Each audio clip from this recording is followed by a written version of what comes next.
The Illuminate Arts and Faith Conference in Chattanooga, Tennessee wants to help you find your tribe. Do you get way too excited about quoting Wendell Berry or C.S. Lewis in conversations with coworkers? Does your Spotify playlist include hymns, a little jazz, and a whole lot of Andrew Peterson? Join your tribe at Illuminate March 31 and April 1 for education and inspiration from speakers Russ Ramsey, Douglas McKelvey, John Hendricks, and others. Find a complete list of session topics and ticket information at southern.edu/illuminate. In 2024, I set out to meet as many poets as I could and spend an hour with each one. I got more than I bargained for, more insight, more clarity, more hope. It's proved to be one of the richest highlights of my life. 17 writers, 17 deeply human conversations that made me sit up and pay attention. Franz Kafka once said, if the book we're reading doesn't wake us up with a blow to the head, what are we reading for? A book must be the axe for the frozen sea within us. And that's what I hope this new book will do. I hope it wakes us up, my friends. I hope these conversations will be the catalyst for something to be reawakened, re-enchanted, and reinvigorated. It's called An Axe for the Frozen Sea, Conversations with Poets About What Matters Most. I'm Ben Palpin, and I hope you'll come and listen in as I spend a little time with poets like Lucy Shaw, Malcolm Guite, Dana Gioia, and Lee Young Lee. Pull up a chair at the table as we dig into what it means to write well and to live well. An Axe for the Frozen Sea is now available from Rabbit Room Press. Visit the store at rabbitroom.com, or better yet, ask about it at your favorite bookseller. That wonder, that experience I had, that view of the glacier or whatever it was that set things off, it's real in the world, and it will continue to be real in the world whether I attempt to write about it or not. So that's a wonder that the world is endowed with. Anything I do, if I succeed one tiny small iota at creating something somewhat wonderful, is a distinct wonder from that original glacier, and is therefore a new wonder in the world that wasn't there before. Welcome to the Habit Podcast, conversations with writers about writing. I'm Jonathan Rogers, your host. Dr. Junius Johnson is an independent scholar and teacher and a public intellectual who devotes his time to thinking and writing about whatever is noble and excellent and how to bring those things to bear to nurture meaningful lives. You can find out more about his classes at juniusjohnson.com. I first met Junius at the C.S. Lewis Writers Conference in Colorado. His take on the creative process was so unique and compelling that I invited him on the podcast to talk with him more. In this episode, we talk about receiving wonder and adding to the stock of the world's wonders. And Junius Johnson asks, who invented dragons? Junius Johnson, I'm so glad to have you on the Habit Podcast. Thank you. So good to be here. I don't know how it's taken us this long, but this is it's good for you to be here. I have been reading.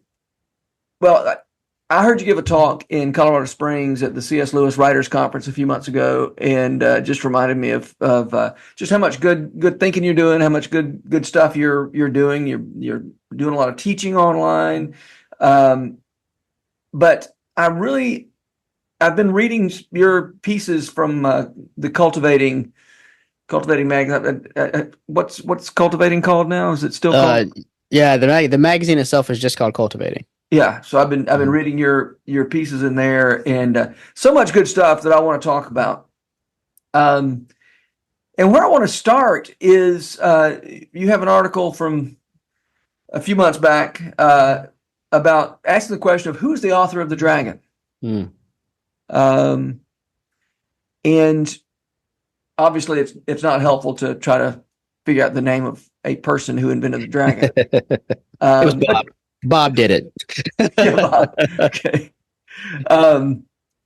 But you suggest that who invented, I'm just going to ask you, who's the author of The Dragon, Junius? It's Bob. No. No, if I could set that up, I mean, what that piece came out of for me was a lot of reflection on really kind of two problems. One problem is the notion that I find really reinforced in the teaching of Jesus with a distressing insistence that our thoughts are real. Uh-huh. I think I tend to act as if they aren't, right? Like if I can think whatever I want to in my head, it doesn't affect anybody. And Huh. so, whatever else. But no, if you even look lustfully after a woman, you have committed adultery with her. If you're angry at your brother in your heart, you have murdered him. These things are real and they're having real effect on the world outside of your head, even though you necessarily we can't explain why that should be the case. And then Mhm. the other problem that was tied up in it was, are we to think that the Lord did not know the storyline of the Lord of the Rings until Tolkien thought it up, or that he only knew it in a secondary sense as this thing Tolkien would someday see? And the problem is, as I saw it, was, well, if God doesn't know these things, if he doesn't have the concept of the dragon ahead of time, then it seems like there's a limit to omniscience. But if he does, then it seems like human creativity kind of gets squished out of, there's no room for us anymore. God makes all the things and we're just sort of coming along and we think we're making things, but we're not, and Yeah. whatever else. But I think that, if that's the setup, right, then you're going to want to argue on the side of God's excellence rather than on human space. And the scripture that really kind of opened the door to me for gathering the position I wound up in was a verse from Proverbs that says, "It is the glory of God to conceal a matter, and it is the glory of kings to search it out." Yeah. And that connected with some thoughts I'd previously had about, oddly enough, animal and plant husbandry, uh, Uh-huh. which I do not know anything about personally, lest anyone get the wrong idea. I'm a city boy through and through, but I was spending some time in Rwanda, and we were working with these farmers, and I was listening to the guy who was teaching the farmers and who had a real passion for farming, for farming as a vocation, and was trying to help them see it this way. And it really was very astonishing to me. And through listening to him, I began to get a vision for, new animal species that we bring about by breeding different types of cats and dogs together, and new plant species that we develop and things. This isn't us doing the work of creation, where we're making something new out of nothing or whatever. This is us stewarding creation to a more, bringing out potentialities that were built into creation from the beginning, Yeah. but that were put into creation as potentialities, not as Uh-huh. actualities. Right. And so that led me to the same thought about the dragon. And that's when I thought, see, that's a position I could get behind. God has the idea of the dragon when he has all the other ideas of creation, which is to say, forever, timelessly. God is the author of the dragon, but God is the author of the dragon in a special sort of way. He creates the dragon by creating the conditions necessary for the existence of the dragon. But he also says, I will that there be dragons in the world because our thoughts are real, but not apart from the agency of some human who will bring them about. So there is some Bob. There is some human who was the first person to come up with the idea of dragon. And that was really cool, and he deserves to be celebrated for that. And yet what he was doing was not creating something that had never been conceived of before. He Mhm. was discovering something that had been placed there like an Easter egg in creation by God for him to find. What are the outworkings of that for people who do creative work? I mean, Well, yeah. I mean, on the one hand, I think it's really exciting. I find it personally really exciting, to know that my stories, my ideas for stories, both the ones that come to fruition and the other ones that just don't go anywhere, mhm. right? They're not just these sort of random thoughts in my brain that are disconnected from the totality of what's going on around me. They're things that are expressive of the way the world really is, that have been placed there specifically for me to find at this point in history.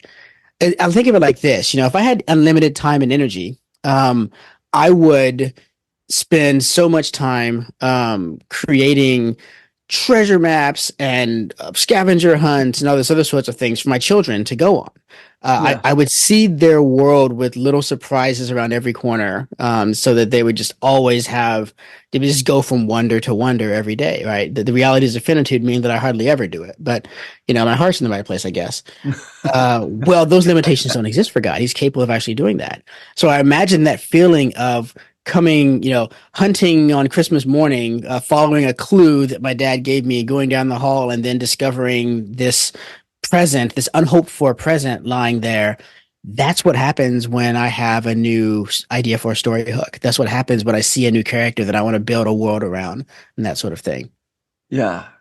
Yeah. You point out in that piece that that invention etymologically is Mm. just discovery. Yeah. I tend to think of invention as dreaming up something new, Yeah. and that language isn't completely off base necessarily. The idea of dreaming up Hmm. something new, as long as you don't Hmm. mean it literally. Right? We can't mean that literally. That's right. And invention is discovering something that was there already, but nobody knew it yet. Yeah, and so that's kind of a romantic ideal that the sage goes up on the mountain by himself and has these visions of things no one's ever seen before, and then he comes down and brings, like Prometheus, right? They love Prometheus, brings fire back and casts it among men. And who cares that fire is the seed of warfare and destruction and all this other stuff? It's really cool that I brought fire back and cast it upon the earth. Well, celebrate me. Okay, I think romanticism has had a good run, and I think we're ready to kind of let that go and get back to something that's a bit more connected to reality. What that scripture verse did for me was it helped to change my perspective about what's cool about discovery. Mm-hmm. That because I am a child of the romantic period, as I think in all modern people are. And so I did have that sense of I've got to do the thing no one's ever done before. I've got to be the first one to step foot in the new fallen snow and everything. And so the idea that well, my ideas were already thought up by God before I ever came upon them felt like a loss at first, right? Something's being taken away from me. But when that scripture allowed me to flip and say, no, no, no, you're trying to grab the type of glory that belongs to God. That's kind of your problem. Like down the line, that's the thing you keep doing that keeps not working out for you, right? You need to find the type of glory that's appropriate for you, which is it ought to be enough not to be an angel, but to walk in the footsteps of angels. Not to be the Lord God, but to follow to take up your cross and follow him, knowing that you can walk that way because his cross has already cut a groove in the road that you can kind of follow, right? Yeah. So you suggest that God has seeded reality with innumerable ideas, including dragons and unicorns and Paradise Lost and Star Wars, and that people who do, people have found those things and have brought them, have realized those things, brought them from the world of potentiality to the world of experienced reality. And I love the phrase that God placed them in creation for us to discover and steward into actuality. I love that language. The artist as steward. I do have to ask though, the idea that God seeded the world with Paradise Lost for Milton to steward and Hamlet for Shakespeare to steward. What about Fast and Furious 5? Like, how does a work of art like that fit into your vision of God seeding the world with ideas? Is that to be an example of a bad story? Okay, you know what? I haven't seen Fast and Furious 5. And I'm not here to defend it, but Right. I was thinking that as you were talking, I was like, so there's the question of what about bad stories, because we've read bad books, right? We've whether it's our friend who sent us a manuscript and we're like, ooh, yeah, maybe you should not have spent your time on this, or you mentioned Star Wars. The same year Star Wars came out, Smokey the Bandit came out, and I was as a kid in elementary school, I actually liked that better than Star Wars, but that didn't do my soul a whole lot of good. Yeah. And here's where I think the prodigality of God is so important. I mean, I learned this most powerfully from Mako Fujimura, who, while he was doing an art demonstration of how he creates pieces at our church and showing how he worked with, laying gold down and crushing gold to dust and these other sorts of things. While he was doing that, he spoke about the extravagance of God and how Mary was participating in that when she broke the ointment over Jesus's feet and these sorts of things. And but I can come at it this way. There's the Chinese author whose name I'll butcher, Cixin Liu. He wrote the Three Body Problem, that Uh-huh. series of stories. But really, every science fiction movie could have come out of China in the last 15 years or so is a story from that author. He's their greatest science fiction author, and he's fantastic. Just thinking about the Three Body Problem alone, which is a three-book series, um, he changes the rules of the story and of the world so entirely about 4 or 5 times per book. And as I'm reading this, I'm thinking any other author would build a novel around each one of these ideas. Mm-hmm. But I've noticed this that writers' books are more stuffed with ideas the more ideas they have. Yeah. Right? So really fruitful imaginations are very prodigal of their ideas. You can use 4 or 5 ideas in this one book because you know there's 30 more behind them, whereas less fruitful imaginations have to be more spendthrifty, right? They've got to be careful about things. Yeah.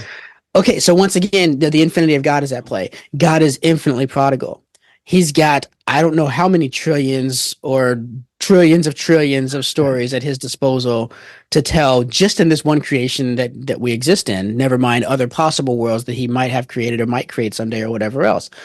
And so he can afford, and this is mind-boggling to me, he can afford to entrust a story to a bad steward, knowing that that story is not going to come to be in this world in a good way, in the best possible way, right? Well, he should just give all the stories to Shakespeare or give all the stories to, Dante or something like this, but he doesn't. He lets, my friend so-and-so get this story, and my friend so-and-so is never going to be able to do anything like, no one will ever like it or care about it or read about it because he's got it. Why would he do that? Because stories are not just for the purpose of being told to other people and being successful in worldly ways and satisfying objective aesthetic qualities and whatnot. Stories are for the human heart, first and foremost. And my friend, I'm going to just make up a name here. This is not a literal person that I know. My friend Jim Bob, that should be very clearly not somebody that I know. My friend Jim Bob is given this story not because of what he can do with this story in the world, but because of what this story can do for his own heart. Yeah. Right. I've never known an author, however bad, to not love their own work.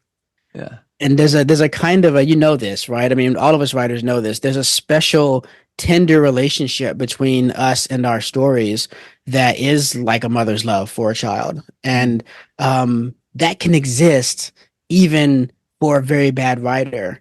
And that's a special gift of God to that person that no other person in all of creation is going to have that particular version of that gift. Yeah. I love it. That, I don't know, I guess the fact that you talk about nobody else being able to tell that story, even if this is not the let's say somebody who's not at the top of their game yet as a storyteller. Maybe that's a kind way to put it. You, in your talking that I attended in Colorado Springs, you talk about the idea that if you don't tell the stories that have been given to you, those stories aren't going to get told. And another thing you said in that same talk is that there was a talk about wonder and the relationship between wonder and creativity.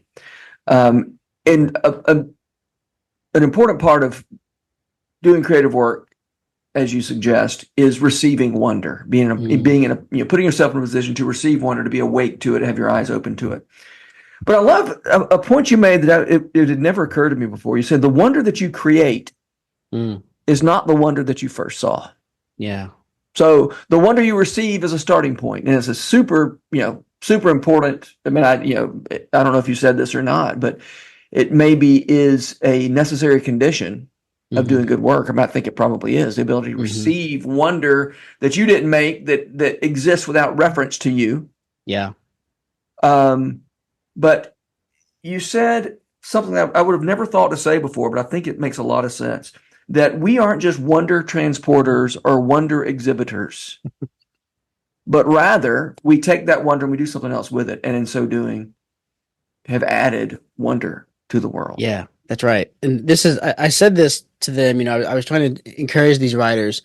And there were two identities I wanted them to live into. I wanted them to think of we writers are wonder watchers, which both means, we watch out for wonders, but when we see a wonder, we sit down before it and we spend time with it. I'll never forget the transformative character of learning that the right way to do a museum is not to walk through from piece to piece and have seen all the pieces, but to go and sit down on one of those little benches they have there in front of a piece. They're there for a reason. It's not because you get tired. It's because you need to dwell in front of the piece for a bit, right? And not so you can analyze it, but just so you can let it do to you what it's going to do. So that's what we do in front of wonders. Is we sit down in front of them and we just watch them, like an ornithologist, right? I was going to say I should think of the Greek word for that, but it'd be a thaumaturge, or a maybe sort of a thaumatologist is what writers are, wonder watchers. Okay. But the other thing is that we're wonder makers. Yeah. And I thought it was very important to underscore that we're making an imitation.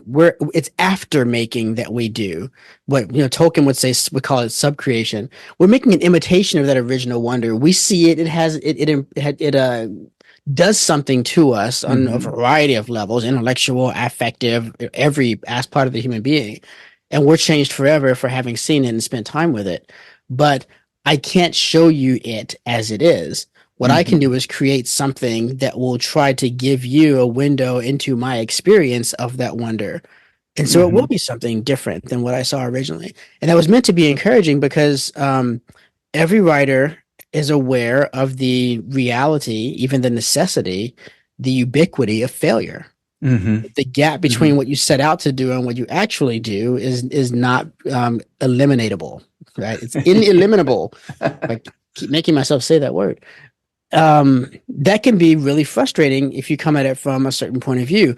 But I think this releases us because, as long as I think my job is to take that wonder and exactly reproduce it in all its contours so that it may be seen by another, then the fact that I fail it feels almost like a sin against reality, right? I mean, maybe better not have tried at all than to have reduced that wonder to so small a thing. And I've talked to people who think this way, why you shouldn't even try to play that piece of orchestral music if you can't do it at professional standards, because it's just going to be an insult to the piece. If you're insulting to Beethoven, I think Beethoven would like that we're performing him, regardless of how well or poorly we're doing it, right?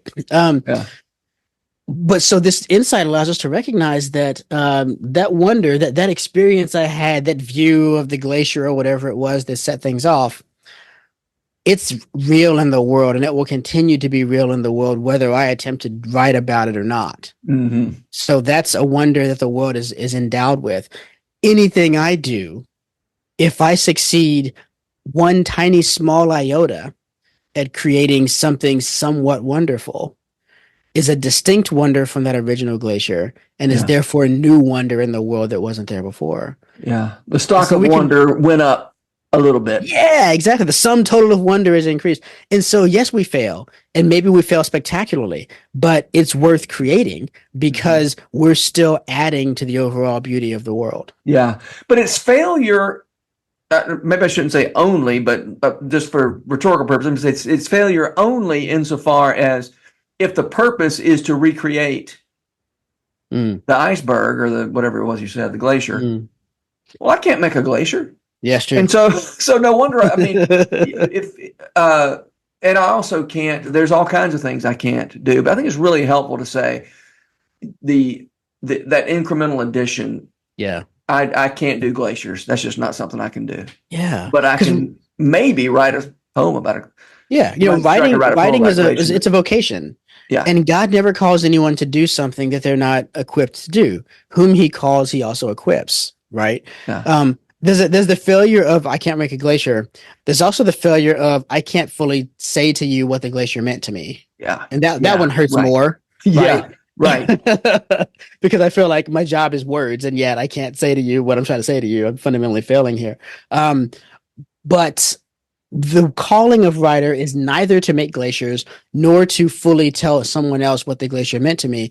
It's to give them a window into the fact that the glacier meant a lot to me, which is so cool to me that they've not seen the glacier. Maybe they've never seen a glacier before, And yet, by encountering my writing in response to it, they have an experience that is similar in kind to the experience I had before the glacier, Yeah. but also totally unique to my experience. Mhm. And so now what have I done? I've created a new wonder, and that wonder has now begotten an experience of wonder in somebody else, which may then go on to beget another experience. Wonder is this pyramid scheme that is constantly cascading like tribbles into, I mean, the universe is just overstuffed with wonder because it's contagious and it keeps propagating in these sorts of ways. Yeah, it's funny that you use the example of a glacier. My sister just got back from Alaska last month, and she saw a glacier, and I was like, "Can you explain to me why people go see glaciers?" Because all I know is it's what I picture is a big, thing of snow, a big field of snow, and she tried to explain, and glaciers are beyond our ability, but also I wanted to go see a glacier after she told me. Exactly. You knew that she had seen something that she thought worth seeing, and even though she couldn't tell you why you should go see it, that left a mark on you. Yeah, it did. It really did. Yeah. I'm talking about glaciers because my wife and I went to Canada a couple of years ago, and we spent some time on a glacier. And I thought glaciers were cool, right? I mean, it's like super slowly moving mountains of ice. Like that's pretty awesome. Yeah. But I'd really underestimated the stunning natural beauty of glaciers and of glacial meltwater, which cannot be captured in pictures. The majesty of the scope that you're painting on with those things. It's just really very affecting. Yeah. Huh.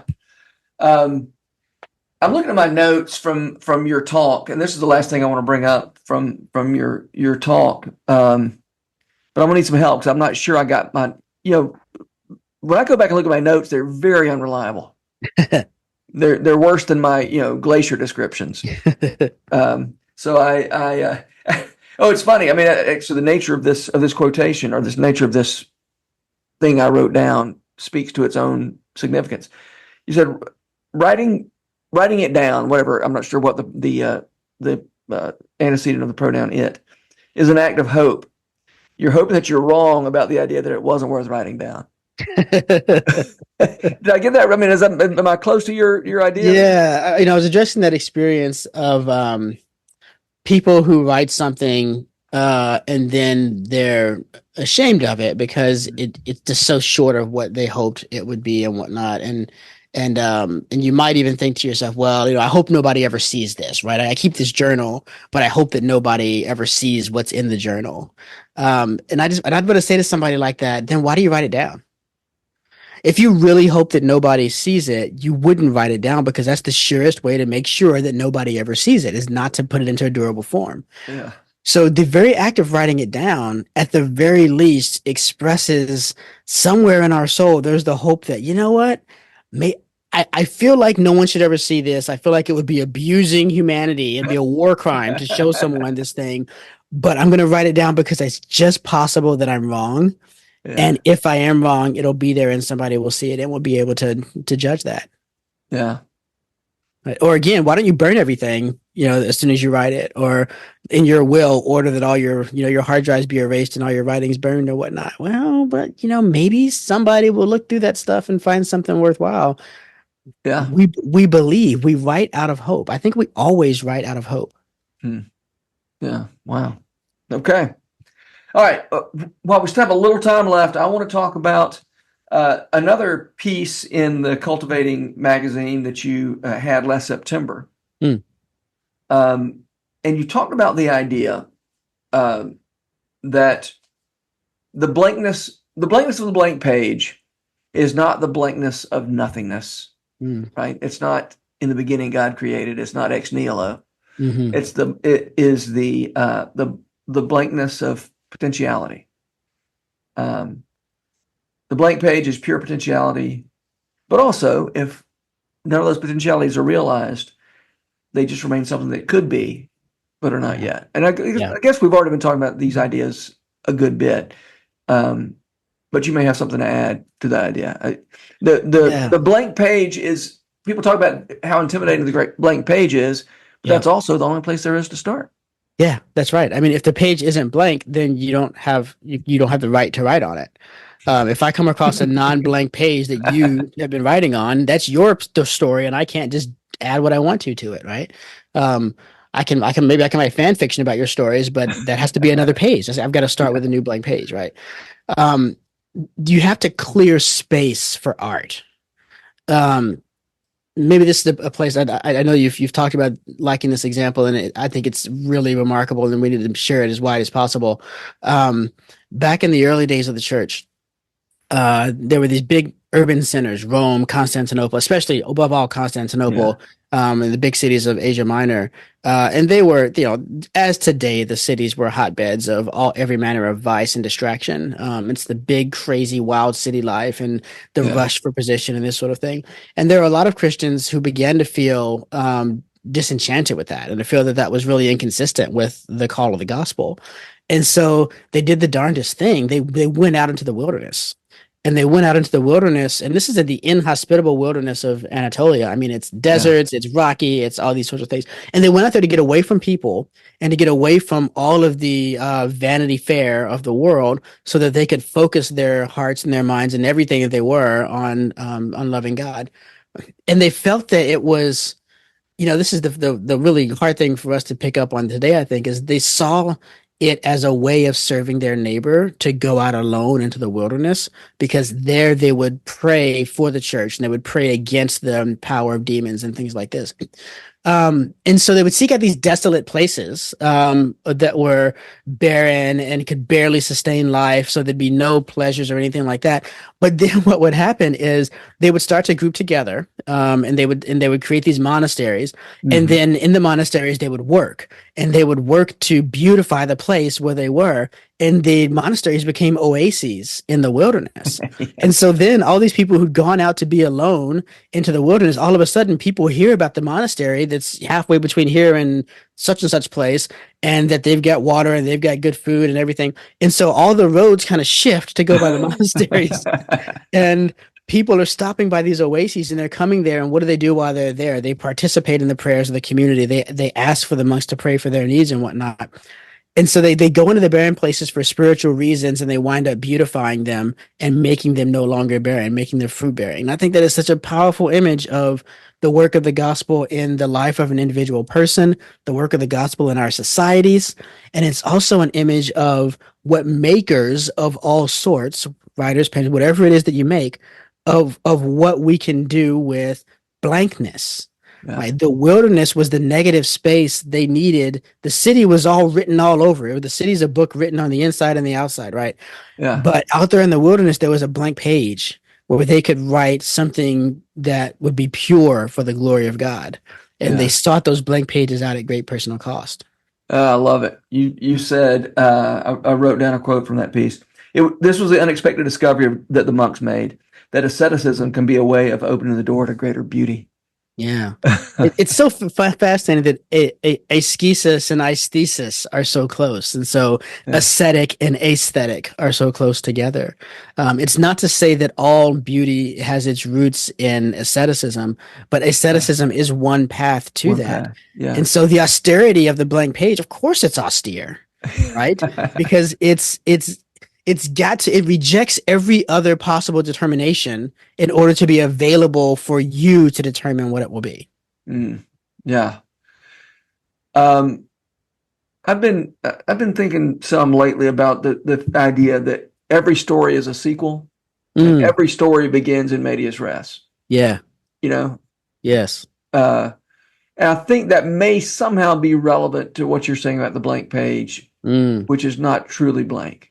It's a page. Pages don't exist naturally in nature.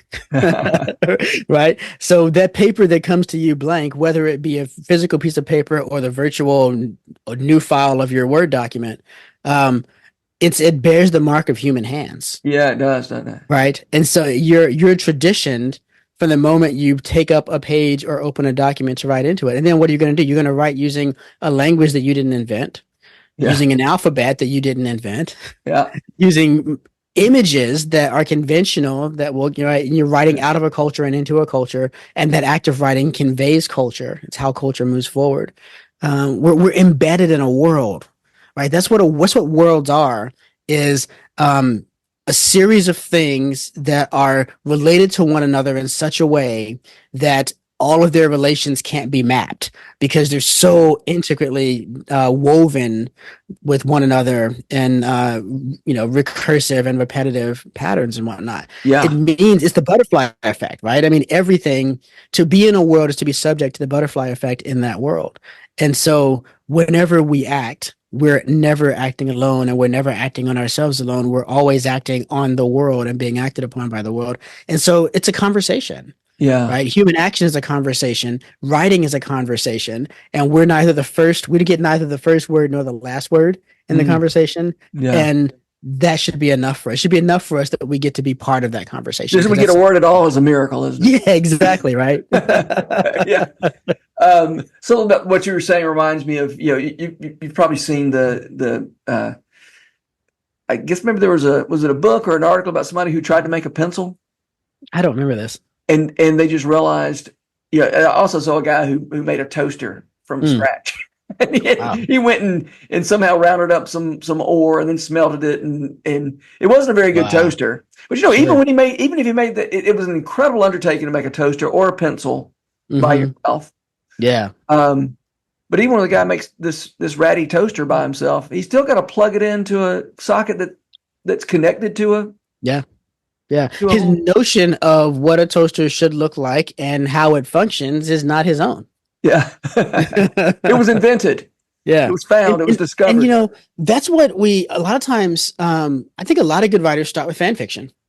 You Yeah. start off imitating a story that you really like. Yeah. And then from that, you're developing the craft of telling stories, and then eventually you develop your own stories. Yeah. But I remember when I first started really studying Norse mythology and realized just how derivative Lord of the Rings was. Yeah. Yeah. At first it felt to me like, oh, Tolkien's not as good a writer as I thought he was. But then I realized, no, that the idea that every idea he has should be original and new to him is just unreasonable, unhelpful, and crazy. And crazy, right? It's truly crazy. The glory of a man is to search things out. Let me dare to transpose that scripture into another context. The glory of man is to work with given materials. Yeah. Or to quote Tolkien himself, we make still in the law in which we are made. Yeah. So good. Right. Yeah. And you said a lot of writers start with fan fiction. You might say all writers start with fan fiction. It may not Right. it may not be based on Buffy the Vampire Slayer, Mm-hmm. but it's based on something. Yeah, that's right. Yeah. All right. We need to be bringing this thing toward a landing. But I do want to. So you are an independent scholar. You teach classes that people can register for. It should be. I think this episode is going to release July 22nd. I think. So you'll have something coming up. People will be registering for fall classes. What are you teaching in the fall? Tell us about your classes. Well, relevant to this conversation we've been having, for the first time, I'm teaching my Theology of Wonder class. Okay. It's called A Taste for Glory, A Theology of Wonder. Back in 2020, I published a book called The Father of Lights, A Theology of Beauty. And very soon after I finished that book, I realized that I wanted to talk about the imagination. And so for the last several years, I've been teaching a course called The Wisdom of Possibility, A Theology of the Imagination. And that course will run again in the winter of next year. But once I saw that, I thought, oh, well, I want to talk about wonder too then. And so there's kind of this trilogy of topics: beauty, imagination, and wonder. And so beauty's out. I've been working on imagination for the last several years. I'm ready to write that book. It's a matter of clearing the space on the runway to do that. Mm-hmm. And so now I'm turning my attention to the wonder course, and I've mapped out. It's gonna be an 8-week course. I've kind of mapped out how it's gonna look, and I'm really excited, both for the things that I'm going to discover as I build the course out, as well as for the things that I'm going to discover in conversation with the people who come to talk about that with me. So that's the sort of flagship for the fall semester that I'm very excited about. Excellent, great, and folks can find that at juniusjohnson.com. Do I have that right? Academics.juniusjohnson.com. Oh, okay. Yeah. So All right. juniusjohnson.com for my work, for my writing, and my column in the Cultivating magazine. I write a column on the cultivating imagination, and then academics.juniusjohnson.com for my courses. Okay, great. All right, last question. Who are the writers who make you want to write, Junius? So you told me you were going to ask me this, and I've been thinking about it ever since you said it, and it's weird. First of all, I have to say I keep coming back to the first one. And the first one was C.S. Lewis. Yeah. I was an unspecified number of years old, but very young, when I finished the Chronicles of Narnia for the first time. And the last sentence of the Chronicles of Narnia infuriated me. Something to the tune of that was their whole lives in this world had been just the title and cover page.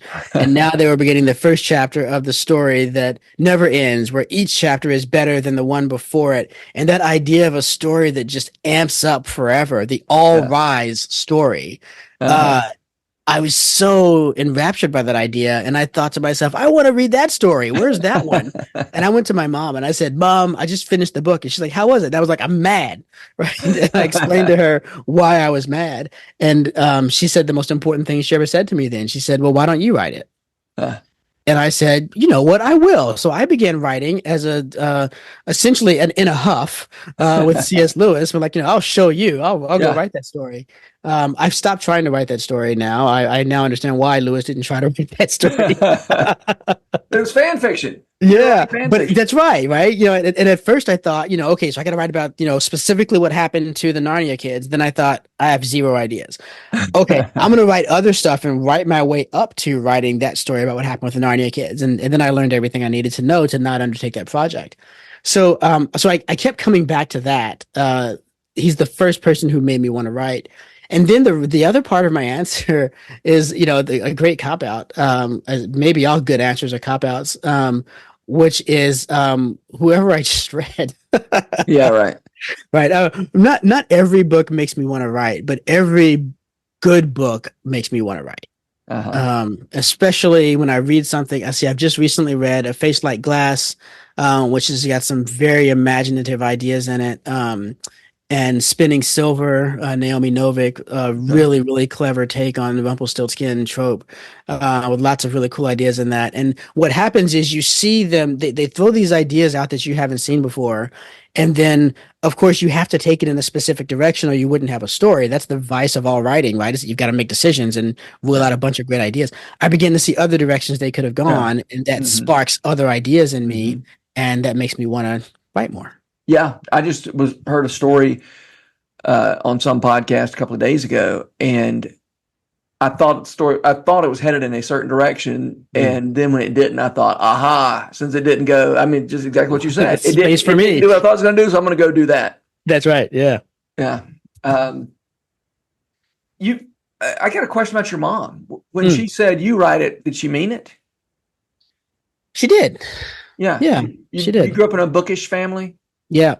We had lots of books at home. We had a set of encyclopedias, and I shudder to think what my dad had to go through to be able to get that into the house, to be able to afford to do that, what he must have sacrificed.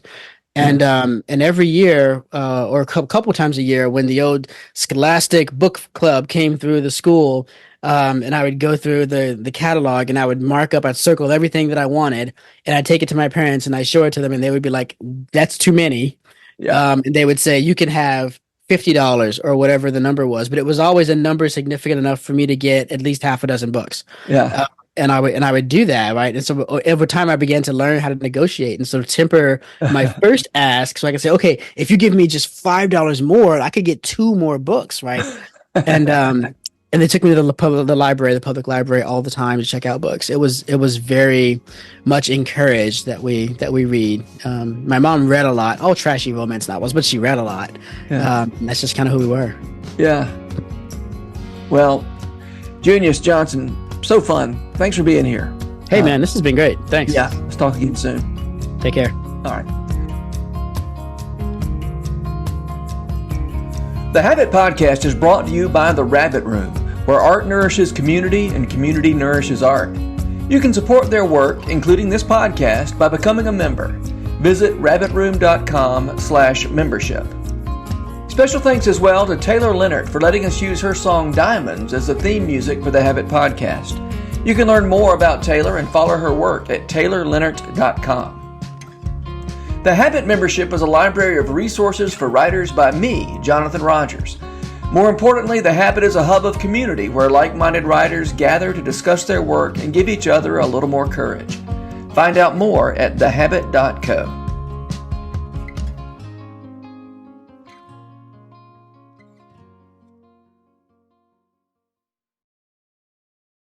If you've enjoyed this podcast episode, consider joining the Rabbit Room membership. Your membership helps sustain this community, funding everything from publishing and podcasts and theater productions to events and programs that support artists who create with a Christ-centered vision. We'd love to have you on board. Learn more at rabbitroom.com/member.